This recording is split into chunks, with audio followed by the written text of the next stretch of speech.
Opportunity కూడా ఉండే ఏజ్లో నేను ఉన్నాను. సో అటువంటి టైంలో నేను ఐ టుక్ దిస్ డెసిషన్, లేదు నేను చేయాలనుకుంటున్నాను, ఓన్గా చేయాలి.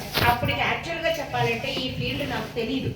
నేను ఈ ఫీల్డ్లో నాకేం డిగ్రీస్ కూడా లేవు. నాకు ఉన్నది అప్పటికి మ్యాథ్స్లో డిగ్రీస్, సైకాలజీ డిగ్రీ, ఏదో ఎడ్యుకేషన్ డిగ్రీ, పిహెచ్డి డిగ్రీ కూడా ఉంది. కానీ ఈ ఫీల్డ్ అయితే నాకు తెలియదు. ఒకే ఒక మిత్రుడు, ఆయన ఒకలే నాకు తెలుసు.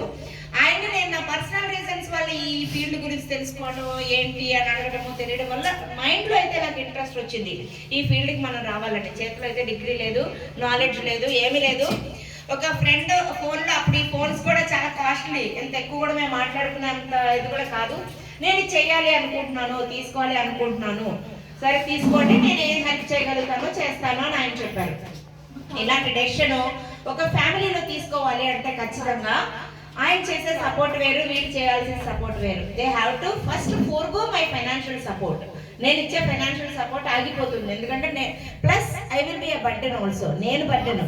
మూడోది నా శ్రేయ ఫౌండేషన్ ఒక బర్డెన్, అవునా కదా?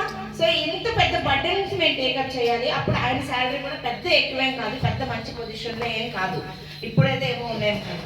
అండ్ మాకంటే అప్పటికేం ఆస్తులు కూడా లేవు, ఏమీ లేవు, ఓన్ హౌస్ కూడా ఏం లేదు. సో ఇద్దరు చిన్న పిల్లలు, అది ఆ రోజుల్లో కొంచెం ఆడపిల్లల అనే రోజుల్లో ఉన్నాం మేము. సో ఇద్దరు ఆడపిల్లలు రా, ఎందుకు రా, ఏమైనా చేసుకునేటప్పుడు ఆలోచించండి రా అని ఇంట్లో మా మామయ్య గారు కానీ మా నాన్నగారు కానీ, మేమేమి మీకు సాయం చేయలేము, మీ ఇష్టం అయితే చేసుకోండి, ఇలాంటి ఎన్జిఓలు పెట్టడం చాలా కష్టం, రన్ చేయడం చాలా కష్టం, మనకు ఎవరు డబ్బులు ఎవరు, బ్యాడ్ నేమ్స్ వస్తాయి, ఏవేవో చెప్పారు. అన్నిటికీ నేను రెడీ అయి నేను నిల్చుంటాను, మీరు నాకు నిల్చుంటారా? ఎందుకంటే ఒకే ఒక మనిషి యాక్సెప్ట్ చేస్తే మనం బయటకు వెళ్ళిపోవచ్చు, అది మన హస్బెండ్. ఎప్పుడైనా అంతే, అమ్మాయికి నేను చెప్తున్నాను. సో ముందు మనము కాన్ఫిడెంట్గా ఆ ప్రాజెక్ట్ మీద ఉన్నాము అని చూసుకొని అది మనం ఇంట్లో వాళ్ళకి అంత కరెక్ట్గా కమ్యూనికేట్ చేసుకోవాలి. ఆ చేసుకునేది కూడా వాళ్ళు అర్థం చేసుకోవాలి, అది కూడా చాలా ఇంపార్టెంట్. మా ఇద్దరి మధ్యలో ఇప్పుడు ఇందాక నుంచి చెప్తున్నారు సపోర్ట్ అని. అసలు I don't accept the word support. ఇక్కడ ఏంటంటే ఇద్దరు ఒక మ్యూచువల్ అండర్స్టాండింగ్. ఎప్పుడు కూడా భార్యాభర్తల మధ్యలో వీళ్ళకి సాయం కాదు, నేను ఆయనకి సాయం కాదు, ఆయన నాకు సాయం కాదు. ఇక్కడ మనం చేసుకోవాల్సింది ఒక అండర్స్టాండింగ్, ఇద్దరి మధ్యలో ఒక అవగాహన ఉండాలి. ఓకే, ఇది మంచిది. ఒక పాయింట్ ఏదైనా నేను చెప్పాను అనుకోండి, ఈ పాయింట్ చాలా మంచిది అనుకుంటే అది వైఫ్ చెప్పిందా హస్బెండ్ చెప్పిందా అన్నది ఇంపార్టెంట్ కాదు, పాయింట్ కరెక్టా కాదా ఇంపార్టెంట్. ఆ పాయింట్ మన ఫ్యామిలీకి ఎంతవరకు ఉపయోగపడుతుంది అంటే చాలా ఇంపార్టెంట్. ఇక్కడ ఈగో అనేది పక్కన పెట్టేసుకున్నట్లు, నేను అనేది ఈగో లేకుండా ఉంటే చాలు. బోత్ ఆఫ్ దెమ్, అమ్మాయి నేను నా వాళ్ళు ఇలా చేయాలి, ఇది ఇలా చేయాలి కాదు. నేను చెప్పేది కరెక్ట్ అయితే ఆయన వినేస్తారు, ఆయన చెప్పేది కరెక్ట్ అయితే నేను వినేస్తాను. సో అదే ఒకే ఒక ప్రిన్సిపల్ అండర్స్టాండింగ్ మీద ఆయన ఏదో చెప్తారు. ఆయన ఒక స్టేజ్లో ఆయన గ్రూప్ 1 గ్రూప్ 2 కోచింగ్లు కూడా ఇచ్చారు. నేను అందం అనుకున్నాడు, ఇందాక సంతోష్ అండి, చాలా బాగా చెప్పేవారు. సో ఈ జీకే ఇవన్నీ కూడా నేను ఆ టైంలో అన్నాడు, మీకు ఇంట్రెస్ట్ లేదు, బాగా కష్టంగా ఉండేది డిపార్ట్మెంట్, మీకు అంత కష్టంగా ఉన్నప్పుడు మానేయండి, నేను ఇంట్లో కూర్చొని మ్యాథ్స్ చెప్పుకున్నా కూడా నాకు డబ్బులు వస్తాయి, నేను పోషిస్తాను ఫ్యామిలీ ఒక 5 years, మీరు ఈ లోపల సక్సెస్ అవుతారు, సక్సెస్ అయ్యాక చూసుకోవచ్చు. అలాగే నేను ఏదైనా ఆస్పెక్ట్లో నేను చేసినప్పుడు పోలేరని అన్నారు, జీపీఎఫ్ తీసేద్దాం, ఈ లోన్ తీసేద్దాం, అది తీసేద్దాం, గోల్డ్ అమ్మేద్దాం, అన్నిటికీ ప్రతి ఒక్క డెసిషన్కి కూడా ఇద్దరు మ్యూచువల్ అండర్స్టాండింగ్ మీద మాత్రం మేము ఇక్కడికి వచ్చాము.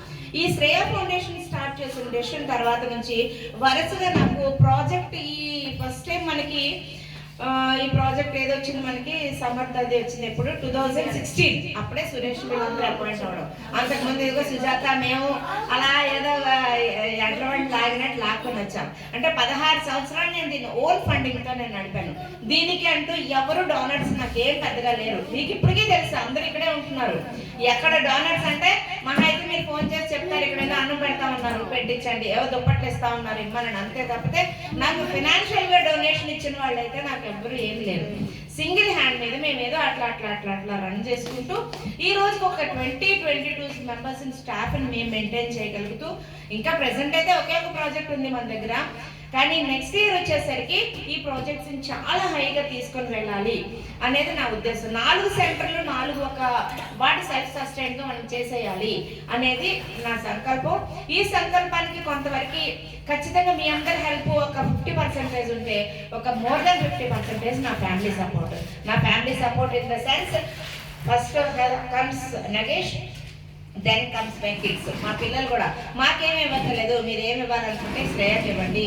మీకు 3 పిల్లలు, 2 పిల్లలు సెటిల్ అయిపోయారు, ఇంకా శ్రేయ ఉంటే సెటిల్ అవ్వలేదు, దాన్ని సెటిల్ చేసేసుకుంటే మా లైఫ్ అయిపోతుంది, మా గోల్ ఆఫ్ లైఫ్ అయిపోయినట్టే. So this is main I want to speak about both Shreya and Nagesh అన్న. ఇంక ఈ గురించి మీకు ఎవరికి చెప్పాలి అవసరం లేదు, ఆయన చూస్తేనే అర్థమవుతుంది.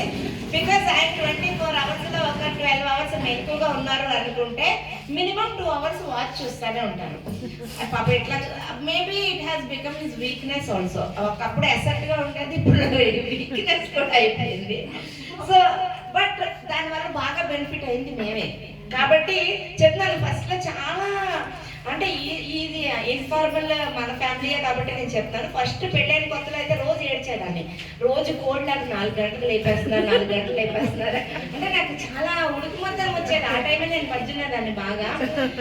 ఏదైనా బస్ అంటే ఫస్ట్ బస్ క్యాచ్ చేయాలి, 5 o'clock బస్ క్యాచ్ చేయాలి, అది కూడా స్నానం చేసి ఎక్కాలి. పోనీ అక్కడికి వెళ్ళి చేద్దామండి 6కి వెళ్ళిపోతాం కదా అంటే అబ్బాయి స్నానం చేయకుండా బస్సు ఎక్కకూడదు, ఇక్కడ దీపం పెట్టకుండా ఎక్కకూడదు. అలా లేచి ఫస్ట్లో తిట్టుకున్నాం ఇంట్లో అందరూ, అమ్మ అందరూ బాగానే ఉంటారు మనకి. కానీ ఈరోజు ఆ డిసిప్లిన్ మాకు ఎప్పుడైతే పాట అయిపోయిందో, మాకు ఎప్పుడు బస్సు మిస్ అవ్వడం, రైలు మిస్ అవ్వడం, ఫ్లైట్ మిస్ అవ్వడం, అందరికీ మేమే ఫస్ట్ వెళ్ళి సీట్లు కూడా వస్తాం అందరికీ కావాలంటే. అంత మంచి కంఫర్ట్. ఎక్కడికైనా బావగారు ముందు వచ్చేస్తారు కాబట్టి బావగారు గెస్టులు రిసీవ్ చేసుకుంటారు. ఆఖరికి మరీ గౌరవం ఏంటంటే మరిది వాళ్ళ అమ్మాయి పెళ్ళి అందరూ చెప్పినట్టుగా ఫ్యామిలీలో వాళ్ళ తమ్ముడు పిల్లల పెళ్ళిళ్ళు, మా చెల్లి పిల్లల పెళ్ళిళ్ళు అన్నీ ఈయన దర్శనం చేశారు. అప్పుడు కూడా ఇంకా పెళ్లి వాళ్ళు కూడా రాలేదు, మేమే ముందండి రిసీవింగ్ కూడా వాళ్ళని కూడా మేమే రిసీవ్ చేసుకున్నాం అనమాట. పెళ్లి ఎవరు చేస్తున్నారో వాళ్ళని మేమే రిసీవ్ చేసుకున్నాం. అలాంటి పొజిషన్లో కూడా చాలా ఎందుకంటే మేము ఇక్కడ 4 గంటలకే బయలుదేరారు, వాళ్ళు 9 గంటలకు బయలుదేరారు. కాబట్టి వాళ్ళని మేమే గుమ్మ దగ్గర చూసి వాళ్ళు అలా అంత డిసిప్లిన్ వల్ల మేము చాలా బెనిఫిట్ అయ్యాం. చాలా బెనిఫిట్లే పొందాం. అలాగే పిల్లలు ఎప్పుడు స్కూల్కి లేట్గా వెళ్ళలేదు, దేనికి వెళ్ళలేదు. సో అదొక స్టైల్ ఆఫ్ ఇదైంది. అండ్ ఒక డిసిప్లిన్ అనేది ఏదైనా సరే లైఫ్లో ఒక ఆస్పెక్ట్లో ఉంటుంది, అన్ని ఆస్పెక్ట్లోనూ ఉంటుంది. ఫైనాన్షియల్ డిసిప్లిన్ మా దగ్గర 10 రూపాయలు ఉంటే మేము ఎప్పుడు 8 రూపాయలే ఖర్చు పెట్టుకుని 2 రూపాయలు మాత్రం ఎప్పుడు మాకు ఈ రోజు కాదు, మాకు 2000 రూపాయలు నా పెళ్లికి అయిన సార్. అప్పటి నుంచి కూడా మా దగ్గర ఎంత ఉందో అందులో కనీసం 20% ఎప్పుడు మాకు తలగడ ఉండదు, జిప్ తలగడ తెలుసు. ఆ తలగడాలు ఆ రోజులు ఇప్పుడు బ్యాంక్ రోజులు వచ్చేసి అందులో దాచి ఎప్పుడూ రిజర్వ్ అనేది ఎప్పుడు మనకి ఏదైనా కావాలి అంటే ఉంచుకోవాలి. సో ఇది ఎందుకు చెప్తున్నానంటే చాలా మందికి మేము చెప్పవలసిన అవసరం లేదు, కానీ లైఫ్లో ఇప్పుడే స్టార్ట్ చేస్తున్న చిన్నపిల్లలు ఉన్నారు. కాబట్టి ఎప్పుడంటే మన దగ్గర 8 రూపాయలే ఉన్నాయనుకోవాలి, 10 రూపాయలు మన దగ్గర ఉన్నాయనుకుని బడ్జెట్ ఎప్పుడూ వేసుకోకూడదు. అదృష్టవశాత్తు మాకు వచ్చిన మా చేతిబాబు కూడా అలాగే ఉంటాడు కాబట్టి అబ్బాయి ఇంకెందుకని మంచిదని 7 రూపాయలే ఉన్నాయనుకుంటాడు. 3 మంత్స్ ఎప్పుడైనా అవసరమైనప్పుడు మాత్రం నాకు శ్రేయ అనేసరికి అదే శ్రేయకి ఏమైనా ప్రతి నెల మాత్రం అబ్బాయి అడుగుతాడు. ఆ విషయానికి మాత్రం ఖచ్చితంగా నేను థ్యాంక్స్ చెప్పాలి. అదే డబ్బులు ఉన్నాయో వెయ్యాలా ప్రతి నెల. మీ అందరికీ నేను రెగ్యులర్గా శాలరీస్ ఎప్పుడు నేను మిస్ చేయలేదు, కరోనా టైంలో కూడా నేను మిస్ చేయలేదు, ఎప్పుడు లేట్ చేయలేదు. మనకున్న స్థాయిలో నేను నాకు చేశానంటే బికాస్ ఆఫ్ దిస్ సపోర్ట్. నేను ఏంటైనా ఏమంటే 25 వచ్చేస్తాను, 28 వచ్చేస్తాను, ఇంకా మాకు ఫండ్ రాలేదు, డబ్బులు ఉంచాలి, బ్యాంకులో ఉంచిపోతే ఆటో పేమెంట్స్ వెళ్తాయి, కష్టం అవుతుంది. ఈ అబ్బాయి ఖచ్చితంగా హీ మేక్ షూర్ అత్తయ్య బిల్ పెట్టారా, లేదా మనకు వచ్చిందా, డబ్బులు ఉన్నాయా. సో ఇంత మంచి సపోర్టివ్ ఫ్యామిలీ ఉంది కాబట్టి ఖచ్చితంగా నేను తీసుకొచ్చాను. ఇంకా మనకి శ్రేయ ఫ్యామిలీ కూడా ఇంకా మంచి సపోర్టివ్ ఫ్యామిలీ కాబట్టి ఇంకా ఇంకా ఇంకా ముందుకు తీసుకెళ్దాం. అన్నిట్లోకి ఏంటంటే బాగా ఏంటంటే ఇప్పుడు మంచి మనది ఏదో ఒక ప్యాసింజర్ ఎక్స్ప్రెస్ లాగా ఉండేదాన్ని ఇప్పుడు ఏదో వందే భారత్ రేంజ్ లోకి తీసుకెళ్ళడానికి గిరిధర్ గారు వచ్చారు. కాబట్టి ఇప్పుడు వందే భారత్ దాన్ని తీసుకెళ్ళి ప్రాజెక్ట్ మనకి జెండా తీసుకెళ్లాలని శ్రేయ ఇంకా ఈయన వరకు వచ్చేసరికి